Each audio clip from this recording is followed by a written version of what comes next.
하나님을 경외하는 자들의 복된 삶이라는 제하에서 오늘 말씀을 우리 함께 나누도록 하겠습니다. 의인의 삶과 그 복에 대해서 기록하면서 또 악인의 삶에 대해서는 하나님께서 멸망으로 갚으신다라고 하는 그런 대조를 하면서 정말 하나님을 경외하는 그리고 그의 계명을 즐거워하는 의인의 삶이 얼마나 복된 것인가라고 하는 것을 오늘 시편 112편을 통해서 우리에게 아주 강렬하게 얘기하고 있습니다. 이 말씀을 우리가 좀 생각하면서 우리 복된 삶의 조건이 뭘까? 의인의 삶은 이래야 되고 그리고 그에 따르는 복은 이러니 이제 그렇다면 그런 복된 삶의 조건이 뭐냐라고 하는 것을 얘기하는데 두드러지게 강조하는 게 뭐예요? 하나님을 경외하는 겁니다. 하나님을 경외하는 것이 이 복의 출발점이라는 거예요. 이 얘기는 뒤집어 얘기하면 하나님을 경외하지 않는 사람에게는 복이 없다는 거예요. 복인 듯 싶은데 그게 언제 뒤집혀서 악 그리고 징계, 심판으로 변할지 모르는 그러한 것이 악인의 삶이고 하나님 없이 사는 삶입니다. 그러니까 하나님을 경외하는 삶, 이것이 바로 복의 출발이다 라고 하는 것을 우리는 알 수가 있고, 그러면 그 복을 받는 자들의 삶의 특징이 뭔가? 첫째로 하나님을 사랑하는 거예요. 하나님을 사랑하고 하나님을 사랑하기 때문에 마땅히 그의 계명을 즐거워하는 겁니다. 두 번째는 은혜를 내가 누리며 산다는 거예요. 하나님의 긍휼을 입는다는 겁니다. 그러므로 말미암아 하나님의 그 성품을 내가 그대로 닮아가는 거예요. 하나님의 성품을 흡수해서 그 성품대로 살아가는 거, 그게 바로 은혜를 받는 자들의 두드러진 특징이라는 거예요. 내가 하나님 앞에 은혜를 받고 긍휼함을 입었으면 그걸 그냥 내가 다 빨아들여 가지고 나도 그렇게 산다는 거예요. 은혜 베풀기를 좋아하고 긍휼 베풀기를 좋아하는 그런 모습으로 살면서 그렇게 그게 나의 성품으로 자리 잡게 된다는 겁니다. 또 한 가지 있습니다. 내가 정의롭고 공의롭게 삶을 실천하며 살게 된다는 거예요. 하나님의 성품을 가진 자는 당연히 공의롭게 살아요. 또 정의롭게 살 수밖에 없습니다. 그러니까 여러분, 우리가 의인으로 산다라고 하는 것은 이것만 대조하면 단번에 나와. 그게 뭐냐? 하나님을 경외하는 그 모습으로 사는 거예요. 하나님을 경외하는 것은 하나님을 사랑하는 거고 하나님의 말씀을 즐거워하는 거예요. 즐거워하는데 어느 정도 즐거워하느냐? 그 말씀이 내게 꿀송이보다 더 달다. 그러니까 말씀을 계속 먹고 그 말씀을 먹은 자를 푹 찌르면 꿀 먹은 벙어리 꿀이 나오듯이 그냥 찌르면 찌르는 대로 말씀이 흘러나오는 그런 모습으로 사는 거죠.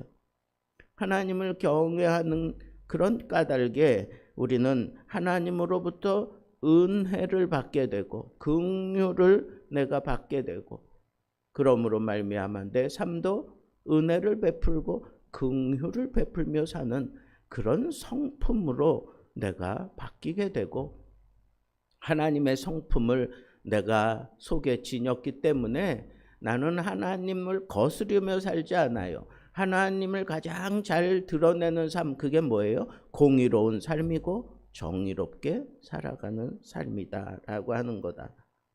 그러면 이런 자들에게 하나님께서 어떤 복을 주신다고 했습니까? 2절과 3절에 보니까 후손이 강성하고 물질적으로 큰 복을 받는다 그랬어요. 여러분, 하나님을 섬기지 않으면서, 하나님을 경외하지 않으면서 내가 물질적인 복을 기대하는 것 자체가 그건 넌센스입니다. 하나님을 경외하는 자에게 하나님이 주시마 약속하신 복, 그냥 따라 붙는 복, 후손이 잘 돼요. 그리고 강성해지도록 하나님께서 물질적인 복으로도 채워주신다고 약속하고 있습니다. 4절에서는 어둠 속에서도 빛을 보게 된다 그랬어요. 여러분, 내가 부자로 살고 내가 정의롭고 공의롭게 살지만 여러분, 세상은 여전히 힘들고 어렵고 우리를 막 집어삼키려고 하기 때문에 순간순간 의인들도 고통을 당하며 어둠의 터널을 지낼 때가 있습니다. 이 어둠의 터널을 끝까지 가는 게 아니라 어두우면 어두울수록 새벽 가까운 거고, 그 새벽의 빛은 아주 선명하고 강렬하게 나타나는 법입니다. 그렇습니다. 이 어두운 세상을 살지만 하나님이 우리에게 빛을 발하시며 그 빛을 따라 살아갈 수 있도록 하나님께서 어두움 중에 빛을 보게 만들어 주십니다. 그래서 우리는 절대 의인은 망하지 않는다고 하는 이 사실을 우리는 우리 삶 속에서 이 어두움 속에 비춰주는 빛을 통해서 강렬하게 우리는 누리며 살게 되는 겁니다. 세상이 아무리 시끄럽고 혼돈해도 우리에게는 빛이 있습니다. 하나님이 비춰주시는 빛, 그 혼란함 속에서도 그 빛을 따라 살아가게 만들어 주시는 복을 받습니다. 그리고 우리는 이 세상에 또 마귀가 집어삼키려고 발악을 하며 우리를 못 살게 굴지라도 우리는 두려움이나 아니면 불평하며 살지 않습니다. 두렵지 않아요. 불평하지 않습니다. 대산을 넘어 험곡을 갈지라도 할렐루야 할렐루야 찬양하면서 가는 그런 담대함이 이 의인의 그 삶 속에 아주 깊게 패이고 자리매김한다는 겁니다. 그러니 내가 정말 의인이라면, 내가 정말 하나님을 경외하며 하나님의 말씀을 즐거워하며 하나님께 복을 받는 모습으로 사는 사람이라면 내 앞에 무슨 일이 펼쳐질지라도 두렵지 않아요.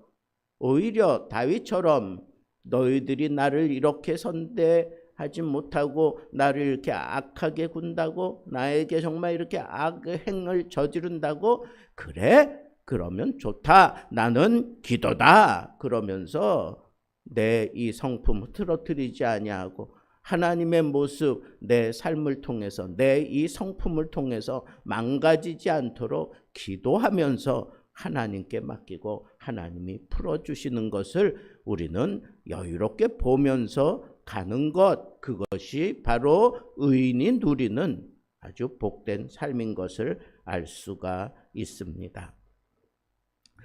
여러분, 저는 오늘 말씀을 통해서 의인은 어떤 삶을 사는가, 그리고 의인은 어떤 복을 받았는가, 그렇다면 마지막은 뭐냐? 여기 보니까 악인의 모습을 얘기합니다. 악인의 욕망은 헛될 뿐이고 그리고 결국은 멸망하고 만다는 것. 이 얘기는 의인에게 적용하면 의인의 삶은 다 영원하다는 거예요. 의인이 살면서 누리는 복, 하나님의 약속이 소멸되지 않는 한 우리에게 영원히 있다는 거예요.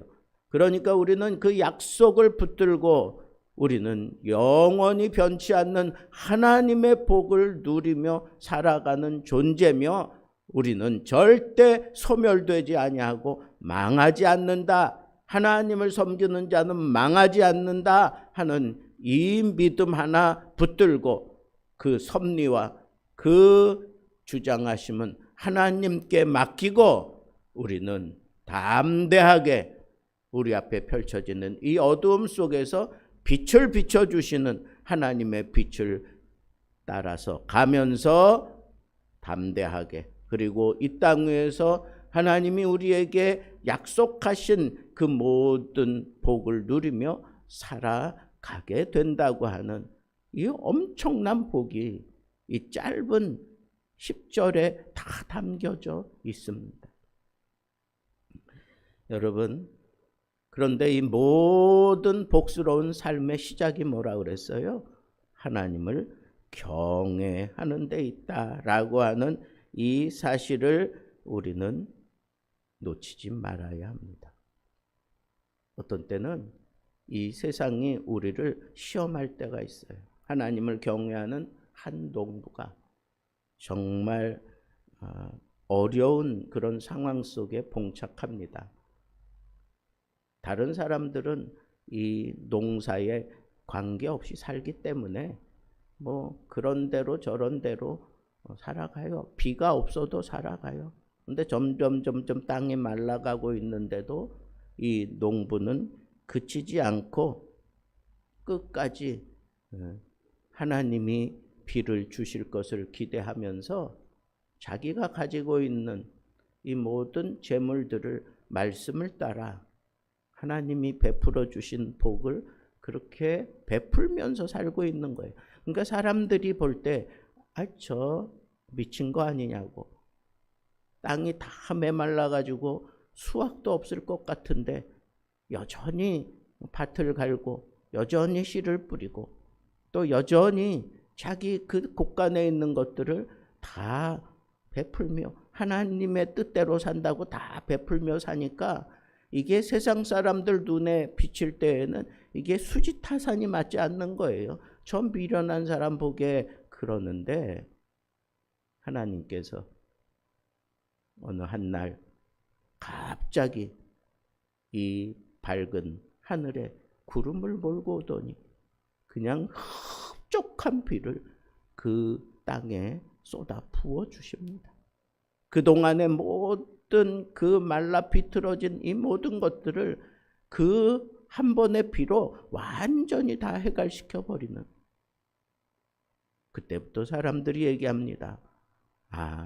저 사람은 정말 하나님을 경외하는 사람이야. 하나님이 책임져 주는 사람이야. 하나님의 말씀대로 살다니 저렇게 복을 받는 거 봐. 그러면서 그를 통해서 하나님의 빛이 드러나게 되는 것을 볼 수가 있습니다. 19세기의 유명한 사업가 RG 레튜르노라는 사람이 하나님 앞에 서원한 대로 그가 아주 굉장한 그런 부를 누리게 됩니다. 근데 그가 서원한 게 뭐냐? 나는 하나님이 나에게 길을 여시고 나에게 복을 주신다면 내 소득의 10분의 9를 하나님께 드리겠다. 10분의 9를 하나님께 드리고 10%만 가지고 그는 생활을 합니다. 그 10%만 가지고도 그는 늘 나눠주면서 살아갈 만큼 그에게 하나님께서 통로를 여시고 하늘의 복으로 채워주시는 겁니다. 10%만 가지고도 19세기의 가장 위대한 사업가, 위대한 부자라고 그렇게 인정받았던 사람이 바로 이 사람입니다. 여러분, 우리는 이런 것들을 볼 때 뭐라고 생각해야 될까요? 세상 사람들은 저 바보 봐라. 10분의 9를 드리고 10%만 가지고 산다. 그 10분의 9를 가지고 더 좋은 일, 세상에 더 많은 일 할 수 있는데 왜 저렇게 사나? 왜 10%만 가지고 지금 우리들 이렇게 풍족하게 먹여주는데 10분의 9를 가지고 우리를 먹여주면 우리가 더 얼마나 감사하고 우리가 더 얼마나 하나님께 매달리며 하나님께로 그렇게 나아갈 수 있을까? 천만의 말씀, 그렇지 않아요? 하나님이 택한 자들만 하나님께 오게 되어 있어요. 그건 세상의 기준이고 세상의 생각이고 세상의 판단이에요. 여러분 그렇지 않아요? 이 사람은 하나님 앞에 뜻을 정한 대로 하나님이 주시는 복 가운데 10분의 9를 하나님께 드리고 10의 1조를 가지고 자기는 풍족하게 누리며 살았습니다.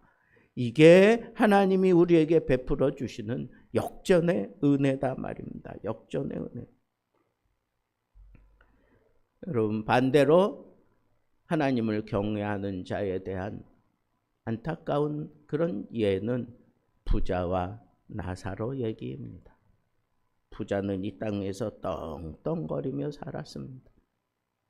그러나 그의 마지막이 어떻습니까? 물 한 방울이 없어서 영원히 타는 갈증 속에서 살며 자기가 그렇게 천대하던 이 나사로가 눈에 비치니까 그의 그 간절한 그런 마음이 뭐예요? 제발 나에게 한 방울 물만 떨어뜨려 달라. 그리고 그의 속내가 뭐예요? 내 가족에게로 가서 내가 지금 이런 고통을 당하고 있다고 하는 것 좀 얘기해다오. 나사로에게 그런 부탁을 해요.